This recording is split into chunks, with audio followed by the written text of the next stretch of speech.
Welcome to SPRT family kitchen. ఈరోజు మనం చామదుంపల పులుసు చాలా చాలా కమ్మగా ఉంటుంది. అలాగే ఇది చూడటానికి చాలా మంచి కలర్ఫుల్లో కూడా కనిపిస్తుంది. ఇది మరి చాలా చాలా సీజన్గా వచ్చేస్తుంది ఫుడ్. ఇది అందరూ కూడా తినండి, చాలా మంచిది. మరి ఇలాంటి ఫుడ్ను నేను మిస్ చేసుకోకుండా తినడానికి చాలా ఉపయోగపడుతుంది. మరి పిల్లలు కూడా ఈ చామదుంపల్ని మంచి స్మూత్గా ఉంటాయి కాబట్టి చాలా ఇష్టంగా తింటారు. అలాంటిది ఎలా తయారు చేసుకోవాలి? ముందు చామదుంపలన్నిటిని శుభ్రం చేసుకొని స్టవ్ మీద పెట్టి బాగా ఉడికించుకోండి. అలా ఉడికించుకున్న వాటిపై తొక్కలు తీసేసి అలా ఫీలప్ చేసి నీట్గా ఒక దగ్గర పెట్టుకోండి.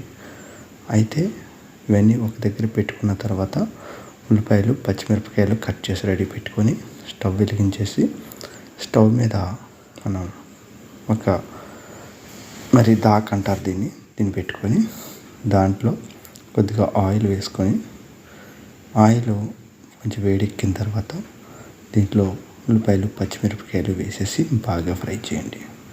ఉల్లిపాయలు పచ్చిమిరపకాయలు బాగా ఫ్రై అయిన తర్వాత కొద్దిగా పసుపు అలా వేసి కలపండి. కలిపిన తర్వాత మనకి ఉల్లిపాయలు, పచ్చిమిరపకాయలు బాగా ఫ్రై అయితే కొద్దిగా సాల్ట్ కూడా వేసేసుకోండి. ఉప్పు అయినా పర్వాలేదు, వాటర్ పోస్తాం కాబట్టి. చింతపండు పులుసు నానబెట్టుకు రెడీ పెట్టుకోండి.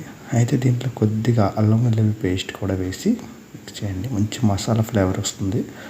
మనం ముందుగా తీసి పెట్టుకున్న ఈ చామదుంపలు అన్నీ కూడా అందులో వేసేసి మనం ఆల్రెడీ ఉడికించేసాం కాబట్టి దీన్ని పెద్దగా ఉడికించిన అవసరం లేదు. కానీ మూత పెట్టి ఒక 1 minute అలా సిమ్లో పెట్టి ఉంచేస్తే మొత్తం అంతా కూడా మగ్గుతాయి.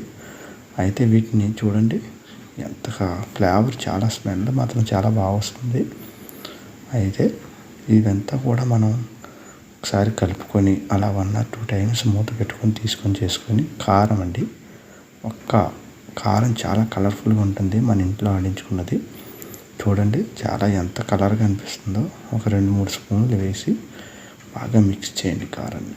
కారం కూడా బాగా మిక్స్ అయిన తర్వాత ప్రతి ముక్కకి కూడా, అంటే ప్రతి చామగుంట దుప్పుకి కూడా ఈ కారాన్ని అంటిన తర్వాత మనం ముందుగా నానబెట్టుకున్న చింతపండు పులుసు అయితే ఏదో ఉంటుందో దాన్ని పిసికేసి దాంట్లో వేసేయండి. వేసేస్తే ఈ పులుసు అంతా కూడా ఆ ముక్కకు పట్టి కమ్మని టేస్ట్, జిగురుతనం కూడా చింతపండు పులుసు వేయడం వల్ల చాలా తగ్గిపోతుంది. అలా మూత పెట్టి ఒక 2 నిమిషాలు బాగా మగ్గనివ్వండి. మగ్గితే మన పోసిన చింతపండు పులుసు బాగా దగ్గరికి ఇగురులా తయారవుతుంది. అలా ఇగురులా తయారైన పులుసుని ఒకసారి టేస్ట్ చెక్ చేసుకొని ఉప్పు, కారం సరిపోయింది లేదో తినేయటానికి సిద్ధంగా ఉంటే అయిపోయింది. అంతే, చాలా ఈజీ.